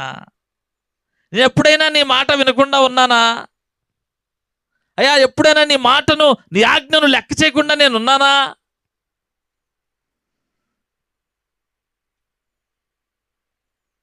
చూశారు కదా, ఎంతకాలము నేను నీ మాటను తూచా తప్పకుండా పాటించాను. నేను ఎంతకాలము ఏదైనా తోటలో ఉన్నానో, నేను ఇంతకాలము నీ మాట వింటూ ఏదైనా తోటలో పనిచేశానో, ఇంతకాలము నేను ఏదైనా తోటను కాశానో నీకు తెలీదయ్యా? నేను ఎలాంటి వాడినో నీకు తెలీదా? అయ్యా నేను పండును తినేవాడినా? కాదయ్యా, కాదు. నాకేమీ తెలియదయ్యా, నాకేమీ తెలియదు. ఇందులో నా పాత్ర ఏమీ లేదయ్యా. మరి ఎవరు తిన్నారు? అయ్యా ముందు ఏమి తిందయ్యా? ఆమె తిని నాకు ఇచ్చిందయ్యా. అప్పుడు ఆమె ఇస్తే నేను తిన్నానయ్యా. ఇంతకీ తిన్నాడుగా, తిన్నాడు కదండి. మరేంటి అంటే, తిన్నావా తినలేదని దేవుడు అడుగుతుంటే సూటిగా చెప్పకుండా ఆమె మీద పెట్టి ఆమె ఇచ్చింది. అంటే తప్పును సమర్థించుకుంటున్నాడు. నేను కావాలని చేయలేదయ్యా, ఆమె ఇస్తే నేను తిన్నాను అని చెప్తున్నాడు. అసలు తినొద్దన్నాక ఎందుకు తిన్నావని ఆయన అడుగుతుంటే, నేను కదయ్యా ఆమె ఇచ్చింది తిన్నాను అంటున్నాడు. దేవునికి మహిమ కలుగును గాక. ఫస్ట్ ఆమెకు కోసిందయ్యా, ఆమె కొన్ని తిందయ్యా. ఆమె తిని పండు తీసుకుంది, కొరికింది, తీగుంది, ఇదిగో తీగ ఉంది, నువ్వు తిను. ఇంకో పండు కొరికింది, వగరగా ఉంది, వగర వద్దులే. ఇట్లా ఇద్దరు పంచుకుని తిన్నారు. ఆయన ఏం చేస్తున్నాడు? సమర్థించుకుంటున్నాడు. అయ్యా నేను కాదు, ఆమె తింది, నా తప్పేమీ లేదయ్యా అని అక్కడ 12వ వచనంలో చెప్తున్నాడు. చూడండి ఒకసారి. అందుకు ఆదాము, నాతో నుండుటకు నీవు నాకిచ్చిన ఈ స్త్రీయే ఆ వృక్ష ఫలములు కొన్ని నాకీయగా నేను తింటినెను. అప్పుడు దేవుడైన యెహోవా ఆ స్త్రీతో, నువ్వు చేసిన పని ఏమిటని అడుగుగా, ఆమె తింది, ఆమె తిని నాకు కొన్ని ఇచ్చిందని చక్కగా చెబుతున్నాడు. దేవునికి మహిమ కలుగును గాక. ఇక్కడ తప్పును ఆదాము సమర్థించుకుంటున్నాడు. కానీ చూసారా, ఆదాము చేసిన తప్పును ఒప్పుకోక సమర్థించుకుంటున్నాడు.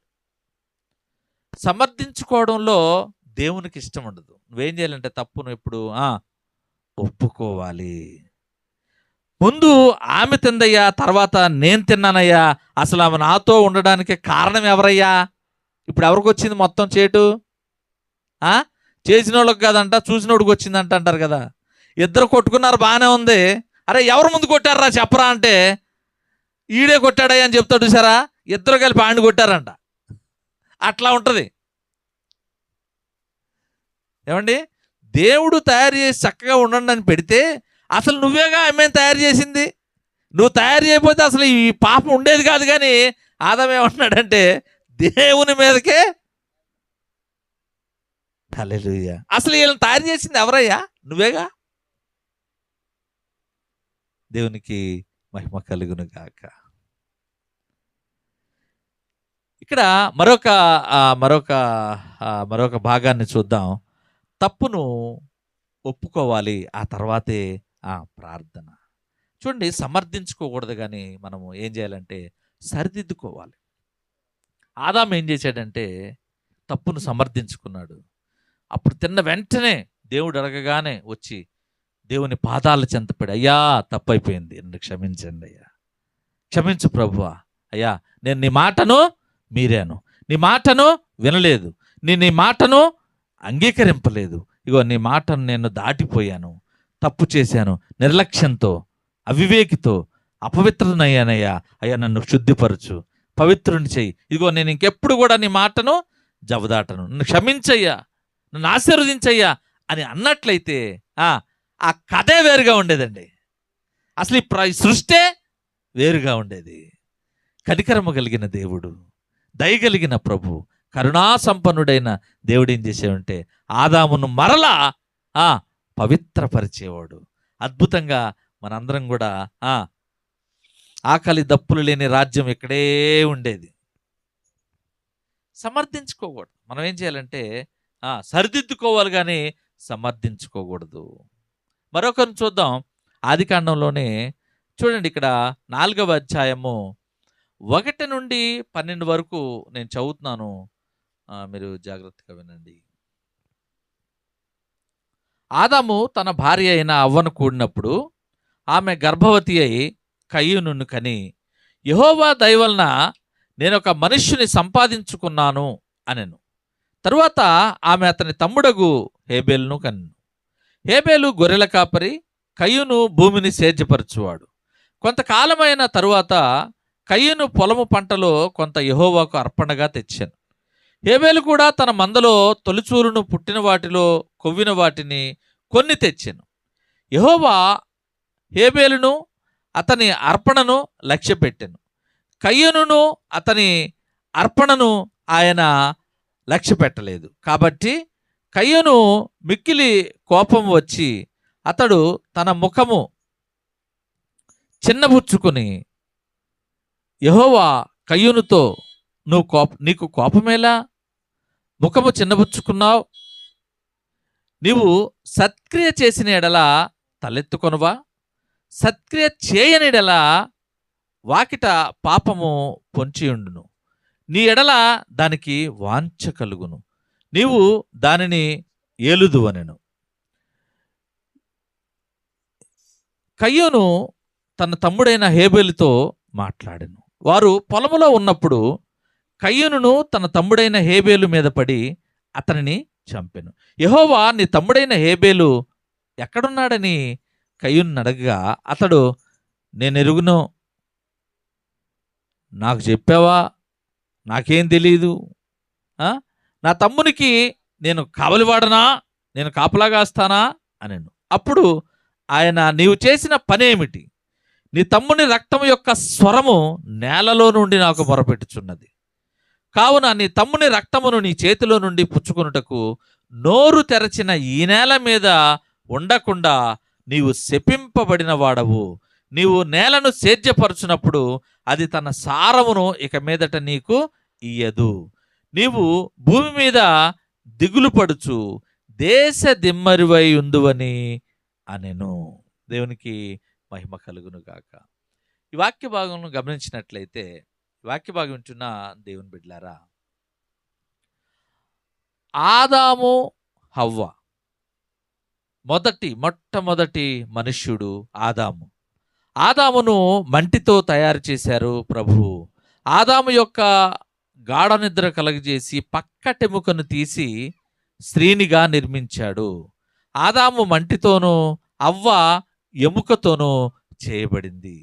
వీరిద్దరిని కూడా అద్భుతంగా మీరు అభివృద్ధి పరచి ఆశీర్వదించి చక్కగా మీరు బ్రతకండి, విస్తరించండి, భూమిని నింపండి, మీరు ఫలించండి, ఎంజాయ్ చేయండి, ఆనందంగా ఉండండి అని దేవుడు చక్కగా వారిని ఆశీర్వదించాడు. ఆశీర్వదిస్తే చూడండి, ఆదికాండం 1వ అధ్యాయం 28వ వచనంలో మీరు అభివృద్ధి పొంది విస్తరించి అని దేవుడు ఆశీర్వదించి వారిని ఉంచాడు. ఉంచితే వీరు పాపాన్ని ప్రేరేపించి పాపం మీద వాంఛ కలిగి పాపంలో పడిపోయారు. దేవుడు వీరిని విడిచిపెట్టేశాడు.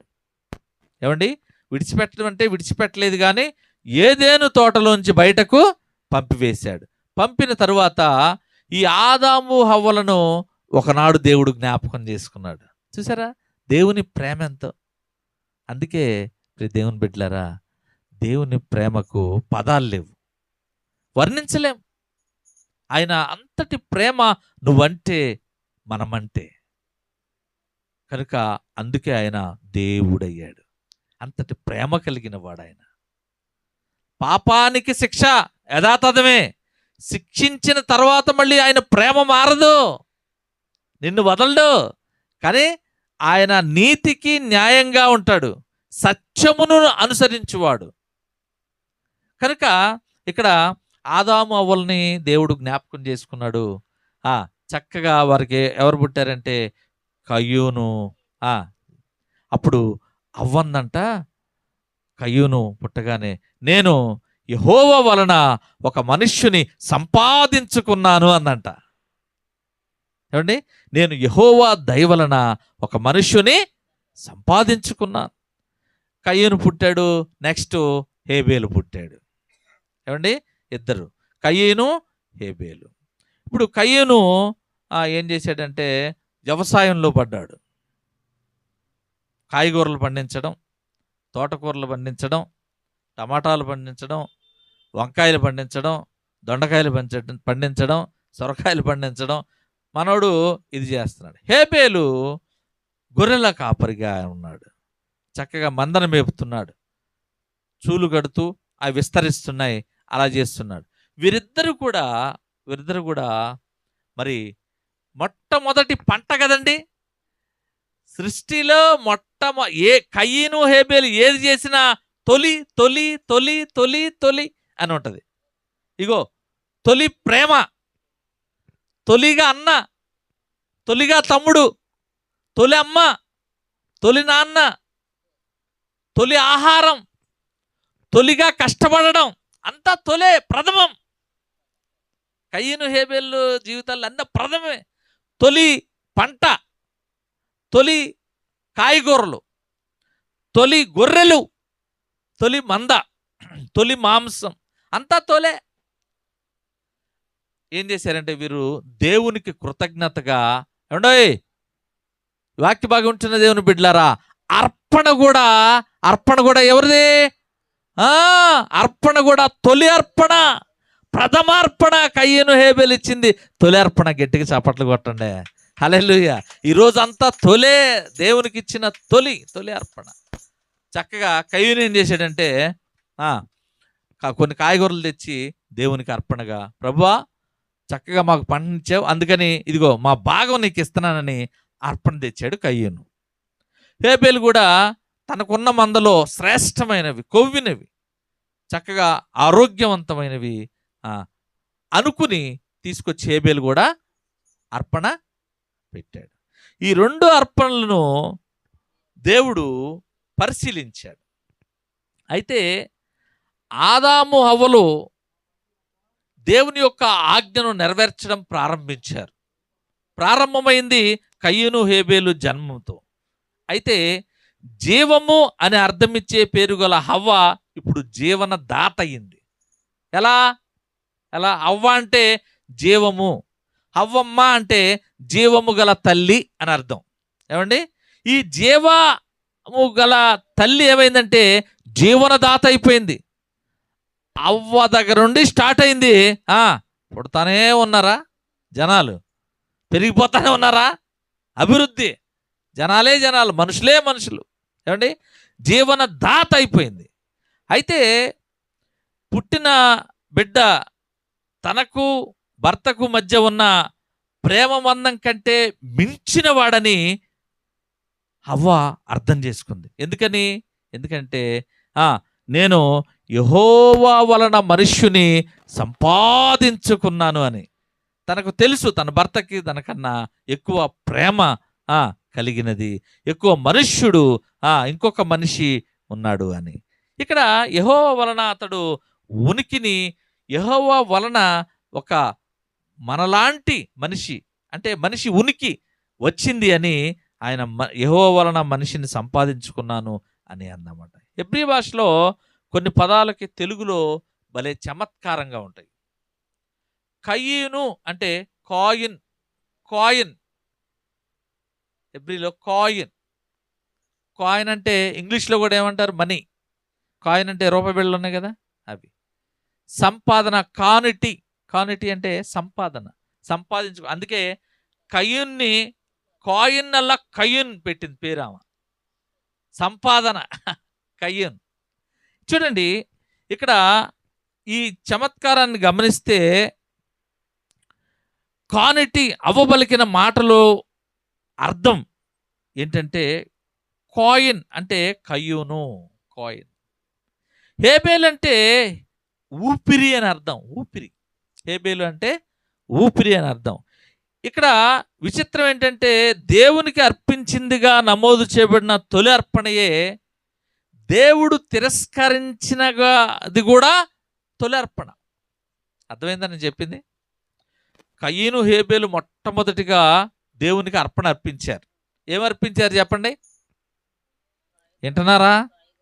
ఏమండి, కయ్యూను కాయగూరలు ఇచ్చాడు, హేబేలు ఇచ్చారు కదా, మంచి దిట్టమైన దాన్ని ఇచ్చారు.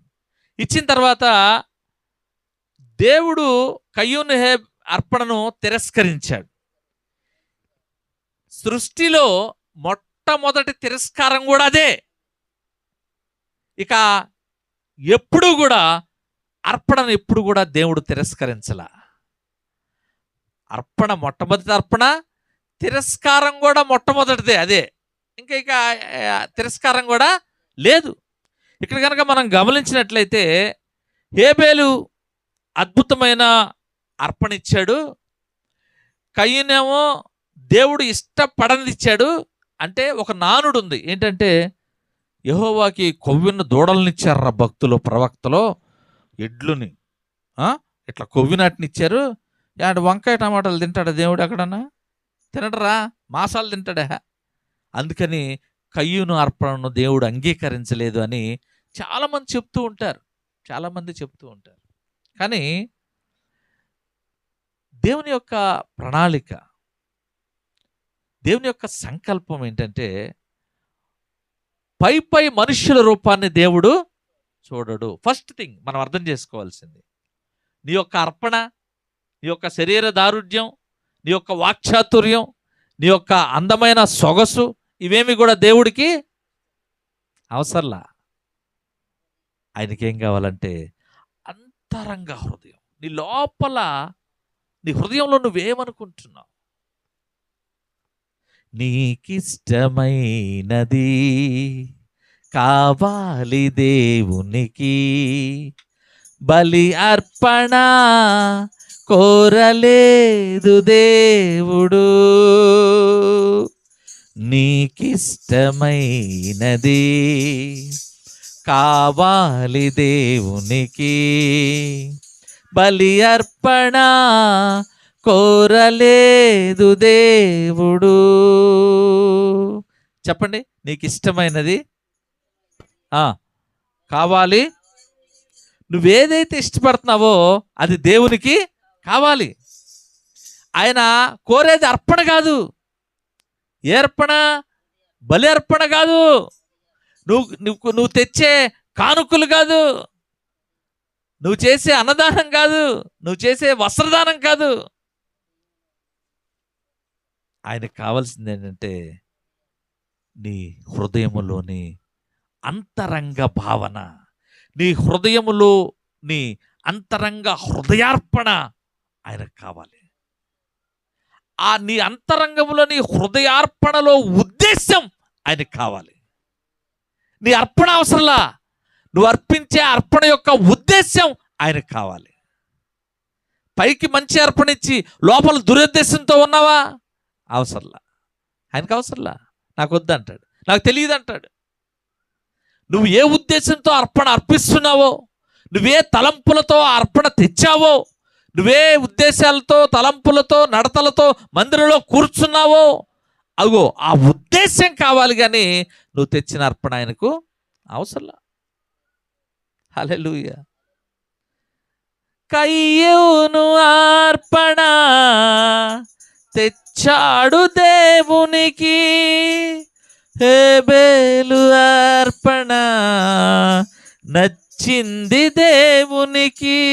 చెప్పండి, కయ్యూను అర్పణ తెచ్చాడు దేవునికి, హేబేలు అర్పణ నచ్చింది దేవునికి. అర్పించు వాటి కంటే అర్పించు మనసు ముఖ్యం. చూసారా? అర్పించు వాటి కంటే అర్పించు మనసు ముఖ్యం, నచ్చాలి మొదట నీవే, కావాలి మొదట నీవే. ముందు దేవునికి నువ్వు కావాలండి, నీ అర్పణ వద్దు. ముందు దేవునికి నువ్వు కావాలి, నీ హృదయం కావాలి. నువ్వు తెచ్చే మణిమాణిక్యాలొద్దు, రత్న వైడూర్యాలొద్దు. దేహాన్ని దేవునికి ఇవ్వాలి కానుకగా, క్రీస్తేసు వలె దేహం కావాలి యాగముగా. నీ ధనము ధాన్యము కంటే ఒక పాపి మార్పు ముఖ్యం, నీ ధనము ధాన్యము కంటే ఒక పాపి మార్పు ముఖ్యం. ప్రకటించు క్రీస్తు కొరకే, మరణించు పాపి కొరకే, నీకిష్టమైనది కావాలి దేవునికి. బలి అర్పణ కోరలేదు దేవుడు, ప్రభు మనసు తెలుసుకో, వాక్యాన్ని చదువుకో.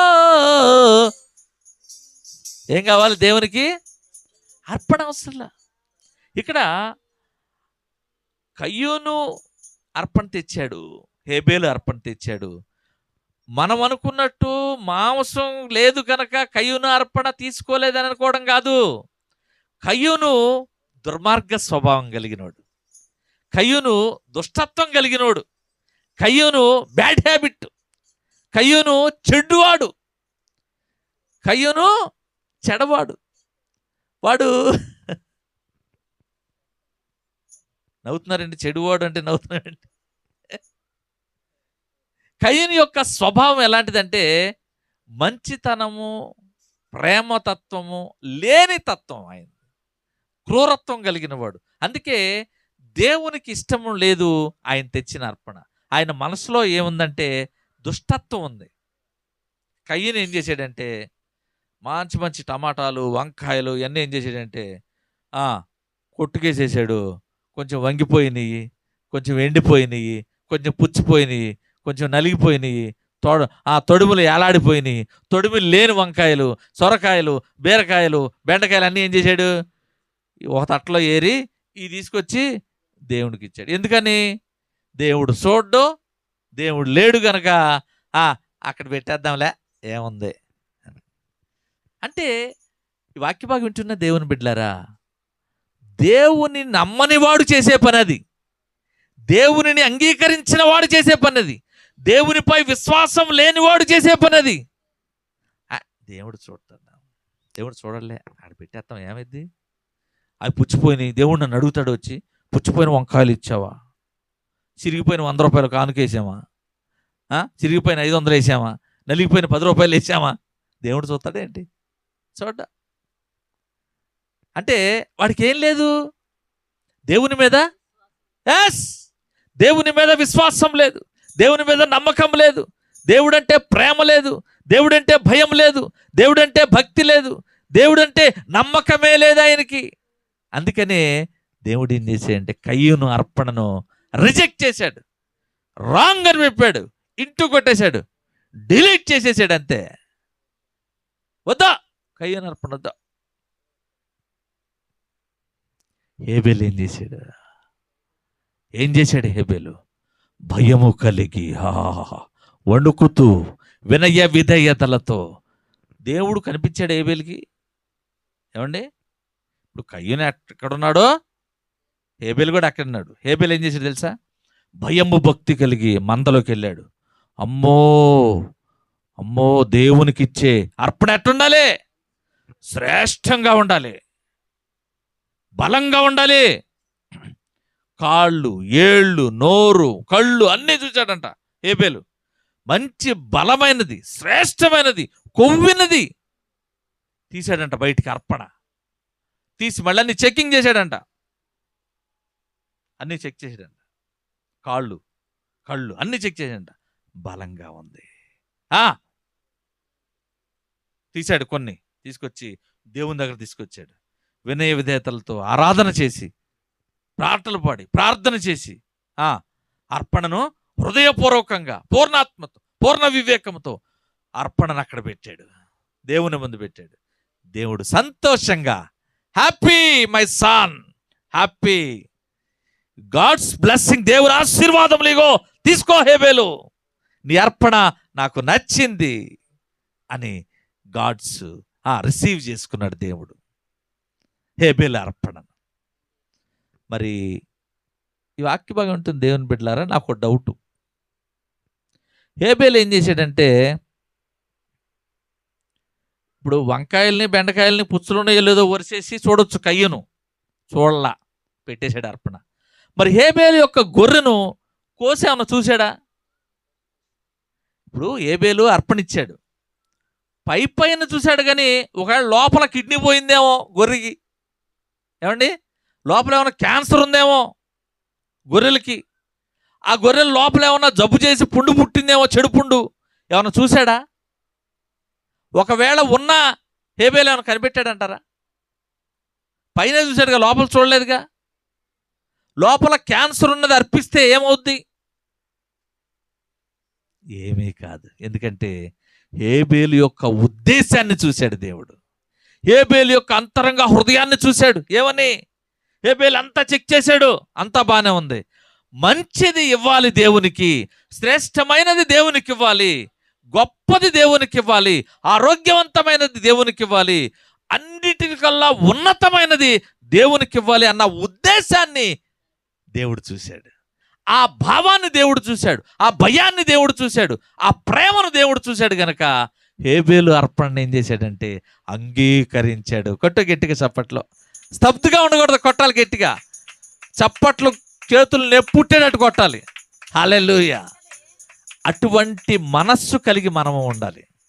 ఈ వాక్యవాదం ద్వారా ప్రభు మనందరితో మాట్లాడుతున్నాడు. హేబేలు ఎట్లా అర్పణ టెస్ట్ చేశాడో ప్రతిదినము నిన్ను నువ్వు టెస్ట్ చేసుకోవాలి.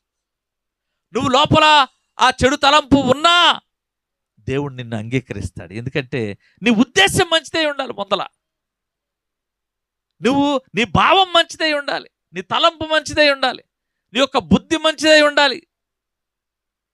దేవునికి మహిమ కలుగును గాక. హేబేలు మొట్టమొదటిగా తొలి అర్పణ ఆ దేవునికి పెట్టాడు. అది నమోదు చేయబడిన తొలి అర్పణ. చూడండి, ఇక్కడ కయ్యూను అర్పణను దేవుడు తిరస్కరించాడు. ఎందుకంటే ఈ మాటను మొదటి యోహానులో కూడా ఒకసారి చదువుదాం. మొదటి యోహాను పత్రిక 3వ అధ్యాయం ఒకసారి తీయండమ్మా. అక్కడ స్పెసిఫిక్గా యోహాను గారు రాశారు. చూడండి, మొదటి యోహాను 3వ అధ్యాయము 12వ వచనం 11వ వచనం, మనం ఒకరినొకడు ప్రేమింపవలెనన్నది అనున్నది మొదట నుండి మీరు వినిన వర్తమానమే కదా. మనము కయ్యూను వంటి వారము. కయ్యూను అంటే ఏంటంటే సంపాదన. అవ్వంది కదా సంపాదించుకున్నాను అని. కయ్యూను అంటే సంపాదన. చూడండి, మనము కయ్యూను వంటి వారమై ఉండరాదు. వాడు దుష్టుల అనుసరించే సంబంధి. వాడు దుష్టుని సంబంధి అయి తన సహోదరుని చంపెను. ఏం చేశాడండి? దుష్టుని సంబంధి అయి తన సహోదరుని చంపెను. వాడు అతనిని ఎందుకు చంపెను? తన క్రియలు చెడ్డవియు తన సహోదరుని క్రియలు నీతిగలవై ఉన్నవి కనుకనే కదా. చక్కగా క్లియర్ కట్గా రాసేసాడండి. ఈ వాక్య బాగుంటున్న దేవుని బిడ్డలారా, ఇగో కయ్యూను అలాగూ కయ్యూనులాగా మనం ఎవరు ఉండకూడదు. వాడు దుష్టుని సంబంధి. దుష్టత్వము, దుష్టుని అంటే దుష్టత్వం. దుష్టత్వంలో ఏమున్నాయంటే మోసం ఉంది, పాపం ఉంది, ధనాశ ఉంది, నేత్రాశ ఉంది, జీవపుడమ్మ ఉంది. ఏమండి, ఒకరి మీద ఒకరికి అసూయతత్వం ఉంది. ఇవన్నీ కూడా దుష్టత్వంలోకి వస్తాయి. ఇగో ఇవన్నీ వాడి మనసులో కలిగి ఉన్నవాడు. వాడు అటువంటి వాడు మంచివాడు కాదు. అటువంటి వాడిగా మనము ఉండకూడదు. ఎందుకంటే తన సహోదరుని వాడు చంపేశాడు. బైబిల్ గ్రంథంలో మొట్టమొదటి మర్డర్ కూడా అదే. ఏమండి, తమ్ముడిని కయ్యూను చంపడం తొలి మరణముగా కూడా రికార్డ్ చేయబడింది. మొట్టమొదటి మర్డర్, మొట్టమొదటి మరణం. చూడండి, వాడు దుష్టుని సంబంధే తన సహోదరుని చంపాడు. వాడు అతనిని ఎందుకు చంపాడంటే, ఎందుకు ఆయన చంపవలసి వచ్చిందంటే తన క్రియలు చెడ్డవియు, వాడు క్రియా తలంపులు చెడువు గనక వాడు చంపాడు. హేబేలు ఎందుకు చంపబడ్డాడంటే ఆయన తలంపులు మంచి గనక. ప్రేమ లేనివాడు కయ్యూను, ప్రేమ కలిగినోడు హేబేలు. అందువలననే కయ్యూను హేబేలును చంపాడు కదా. వాడి చెడ్డ క్రియల్లో ఉన్నవాడు ఎప్పటికైనా మరణానికి పాత్రుడు. చూడండి, ఇక్కడ క్లియర్ కట్గా ఆయన అక్కడ మన ఉద్దేశాన్ని దేవుడు రికార్డ్ చేస్తాడు, కానీ నువ్విచ్చే అర్పణను ఏనాడు కూడా రికార్డు చేయడు. కయ్యూనుది దుర్మార్గపు శైలి అండి. వాడి జీవన శైలి ఏంటంటే దుర్మార్గత్వం. దుర్మార్గాన్ని బట్టి కయ్యూను అర్పణను దేవుడు తిరస్కరించాడు. వాడు చెడ్డ క్రియలను బట్టి దేవుడు, చెడ్డ ఉద్దేశాలను బట్టి, చెడ్డ తలంపులను బట్టి దేవుడు తన అర్పణను తిరస్కరించాడు. చూడండి, పాపం ఎలాంటిదంటే ఒక స్త్రీ తన భర్తను ఎంతగా కలిసి ఉండాలని ఆశిస్తుందో, ఒక స్త్రీ తన భర్తతో ఎలా సన్నిహితంగా ఉండాలని ఆశిస్తుందో, తన భర్త మంచిగా తనను తన పిల్లలను చూసుకోవాలని, పట్టించుకోవాలని, ప్రేమ కలిగి ఉండాలని, నా ఒక్కడికే నా భర్త సొంతమని స్త్రీ ఎంత ఆశపడుతుందో, ఆ విధంగా కూడా పాపమంట మానవాళ్ళతో సన్నిహితంగా ఉండాలని చూస్తుందంట. నా మాటలు అర్థమైన వారు గట్టిగా చప్పట్లు కొట్టుచు దేవుని నామాన్ని కనపడతాం. పాపం ఎప్పుడు కూడా నాకు నువ్వు కావాలి అంటా ఉండదంట. నువ్వు నాకు వద్దే బాబు అని పారిపోతారు చూసావా, యోసేపు లాగా. అయ్యో, అలాగ మనం ఉండాలంట. యోసేపు ఏం చేశాడు? గొడ్డలు ఊడిపోయినా సరే పరార్. ఆ విధంగా మనము ఉండాలి. పాపము ఎడల ఆ విధంగా ఉంటేనే, లేకపోతే ఏమైతే తెలుసా, నీ ఇంటి ముందే ఉంటుందంట పాపం. ఏమండి, పాపం నీ ఇంటి ముందే ఉంటుందంట. చూడండి, అది పాపము వాంఛను వదిలించుకోవడానికి, పాపం అనే వాంఛను వదిలించుకోవడానికి ఏకైక మార్గం ఏంటంటే దాన్ని సహచరత్వంగా, దాన్ని స్నేహితుడిగా మనము అంగీకరించకూడదు. ఎలా ఉండాలంటే యజమానిగా ఉండాలి. యజమాని దాసుడు ఉన్నారండి. యజమానుడు చెప్పింది దాసుడు చేయాలి, అంతేనా? దాసుడు చెప్పింది యజమానుడు చేస్తాడా? పనోడు చెప్పింది ఓనర్ చేస్తాడా? ఓనర్ చెప్పింది పనోడు చేస్తాడా? పనోడు పక్కన ఇంకో పనోడు ఉంటాడు, దాసుడికి ఇంకో దాసుడు స్నేహితుడు ఉంటాడు. వాళ్ళిద్దరు ఏం చేస్తారు? చక్కగా కలిసిమెలిసి పని చేసుకుంటారు. అవునా? అరే నువ్వు ఆ పని చేయరా, నేను ఈ పని చేస్తా. పొలం వెళ్తారు, అమ్మ నువ్వు ఆ 2 మళ్ళు నువ్వు చేయి, ఈ 2 మళ్ళు నేను చేస్తా. అమ్మ ఈ పచ్చెట్లు కాయలు నువ్వు కోయి, ఈ పచ్చెట్లు కాయలు నేను కోస్తా అంటారా లేదా? దాసులు ఏం చేస్తారు? పని పంచుకుంటారు. కానీ ఈ దాసులు ఇద్దరు కలిసి యజమానితో పని చేపిస్తారా? పాపము నీవు అలా ఉండాలంట. నువ్వు యజమానుడిగా ఉండాలి, దాసుడిగా ఉండకూడదు. దాసుడికి ఉంటే ఏం చేసి తెలుసు? అది నెత్తి మీద కూర్చుంటుంది.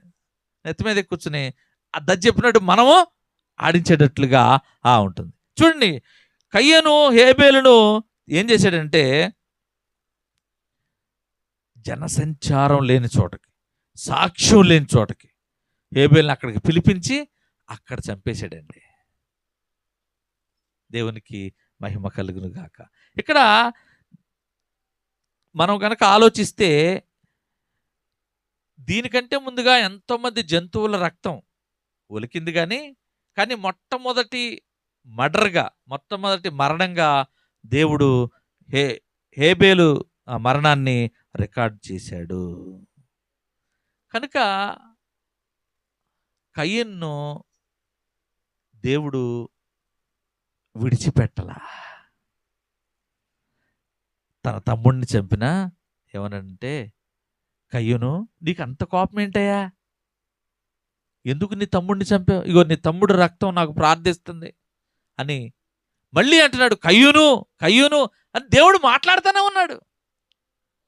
ఎందుకంటే దేవుని ప్రేమ నువ్వే స్థితిలో ఉన్నా నిన్ను కలుసుకుంటూనే ఉంటుంది, మాట్లాడుతూనే ఉంటుంది. హల్లెలూయా.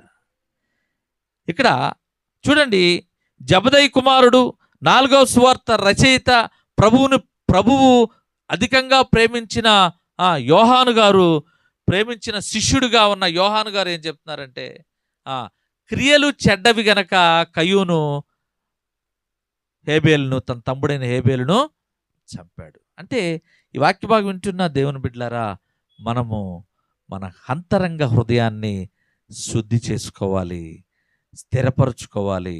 అంతరంగ హృదయంలోని క్రియలను మంచివిగా దిద్దుకోవాలి. నీ తలంపులు మంచివిగా ఉండాలి. ఎందుకంటే నీ అంతరంగ హృదయాన్ని చూసే దేవుడు నీ అర్పణను లెక్కిస్తాడు, నువ్విచ్చే అర్పణ కాదు. కనుక తప్పు చేసి సమర్థించుకోకూడదు. అసలు ఇక్కడ ఈ 4వ వచనము 4వ ఆదికాండము 4వ అధ్యాయంలో చూస్తే, తప్పు చేసిన కయ్యూనును దేవుడు పలుమార్లు కయ్యూను కయ్యూను కయ్యూను అని పిలుస్తూనే ఉన్నాడండి. చూడండి, ఇక్కడ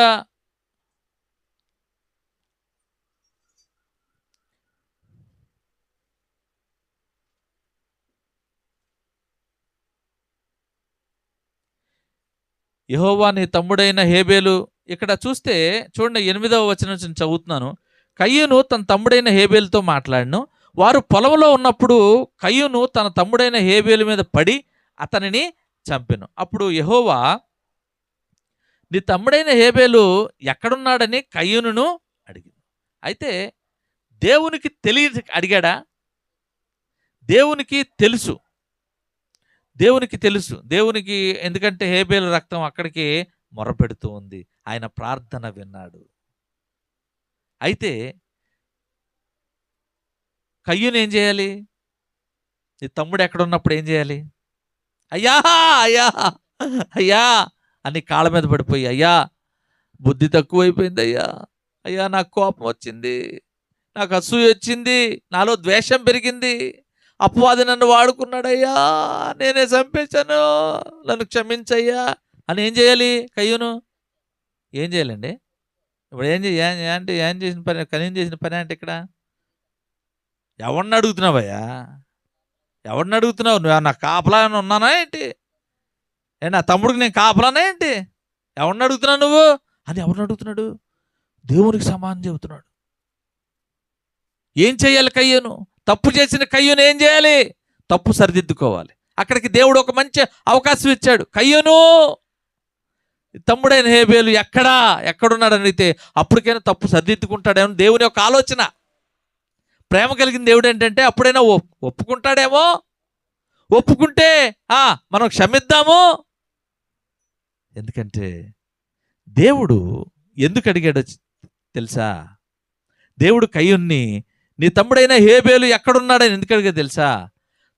ఎవరి తప్పును వారి నోట వెంటే వినాలి.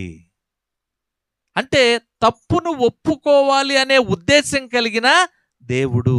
ఎవరి తప్పును వారి నోటి వెంటే ఒప్పుకుంటే ఆయన క్షమించి నిన్ను ఆశీర్వదించి మరల తన మార్గంలోనికి తీసుకొచ్చే దేవుడు. గట్టిగా చప్పట్లు కొట్టుచు దేవుని నామాన్ని కనపరుద్దాం. కయ్యూను ఎక్కడున్నాడయ్యా? ఎక్కడా అంటే నాకేం తెలుసు, నేను కావలున్నా అన్నాడు. అక్కడికి ప్రభు చూడండి, హేబేలు ఎక్కడున్నాడని కయ్యూనుగా అతడు, నేను ఎరగను, నాకు తెలీదు, నా తమ్ముడికి నేను కాపలా ఉన్నానా ఏంటి? అప్పుడైనా ఆయన ప్రభు ప్రేమ చూడండి. అయినా సరే కయ్యూన్ని ఈడేంటి ఎట్లా మాట్లాడని దేవుడు వెళ్ళిపోలా. అప్పటికి మళ్ళీ అడుగుతున్నాడు. ఒకవేళ మళ్ళీ ఏమన్నా తప్పు అయిపోయిందయ్యా అని క్షమించమని అడుగుతాడేమోనని కయ్యూను మళ్ళీ అన్నాడు, అయ్యా కయ్యూను నువ్వు చేసిన పని ఏంటి అన్నాడు. మళ్ళీ దేవుడు చూడండి, మనం ఎంత చేసినా మళ్ళీ మళ్ళీ మళ్ళీ మళ్ళీ కయ్యూనుతో మాట్లాడుతున్నాడు. కయ్యను నువ్వు చేసిన పనేంటి అన్నాడు మళ్ళీ. చూడండి, అప్పుడైనా నువ్వు చేసిన పని ఏంటంటే నీ తమ్ముని యొక్క రక్తము స్వరము నేలలో పడి నాకు ప్రార్థన చేస్తుందంటే, కావున నీ తమ్ముని రక్తం నీ చేతిలో నుండి పుచ్చుకుంటకు నోరు తెరచిన ఈ నేల మీద ఉండకుండా నువ్వు శపింపబడదు. కయ్యూను తప్పు ఒప్పుకుంటే ఏమండి ఎంత ఆశీర్వాదం అండి, ఎంత గ్రేట్ అండి. మొట్టమొదటి పిల్లలండి వాళ్ళు. చక్కగా అవ్వాదాం ఏం చేశారనుకున్నారు? కయ్యూను ఆదాములకి ఆరాధన నేర్పించారు, ప్రార్థన చేయటం నేర్పించారు, దేవునికి దశమ భాగం ఇవ్వటం నేర్పించారు, దేవునికి ప్రథమ అర్పణ ఇవ్వటం నేర్పించారు, దేవునికి బలి అర్పణలు ఇవ్వటం నేర్పించారు. తన కష్టంలో తన సంపాదనలో ఒక భాగాన్ని దేవునికి ఇవ్వాలి అనేది చక్కగా నేర్పించారు. ఆదాము అవ్వలు కయ్యూను హేబేలుకు నేర్పించినవి ఇవి. మనం నేర్పిస్తున్నామా? మీరు కానుక తెచ్చారా? ఆరాధన కొత్త కానుక తెచ్చారా? అసలు మీరు మనం తేపోతే పిల్లలకన్నా ఇస్తున్నారా? చెరొక 100, సరే 100 ఎక్కువ అయిపోయింది అనుకుంటే చెరొక 10 ఇచ్చి పంపిస్తున్నారా పిల్లలకి? ఎక్కడికైనా మందిరానికి వెళ్ళేటప్పుడు ముందర ఏం చేయాలంటే, అమ్మ బైబిల్లో ఒక 100 రూపాయలు పెట్టుకో, బైబిల్లో ఒక 1000 రూపాయలు పెట్టుకో. దేనికి? వెళ్ళిన చోట ఆయనకి కానుక ఇవ్వాలి. నీ కష్టములో, నీ సమయంలో, నీకున్న తలాంతుల్లో, నీకున్న బలములో, నీకున్న ఉద్యోగంలో, నీకున్న వ్యాపారంలో, నువ్వు చేసే ప్రతి పనిలో దేవునికి భాగము ఉండాలి అని కయ్యూను హేబేలుకి నేర్పించారు తల్లిదండ్రులు. నేను చెప్పేది కాదు, ఇది బైబిల్ చెప్తూ ఉంది. బైబిల్ చెప్తూ ఉంది అర్పణలు ఇవ్వాలి అని. చక్కగా హేబేలు కయ్యూను అర్పణ ఇవ్వలా? ఇస్తున్నారా? మీరు వేస్తున్నారా? చక్కగా అర్పించారు. కయ్యూను గనక తప్పు ఒప్పుకుంటే ఎంత భాగ్యంగా ఉండేదండి. మర్డర్ జరిగేది కాదు, తమ్ముడైన హేబేలును చంపగలిగేవాడు కాదు.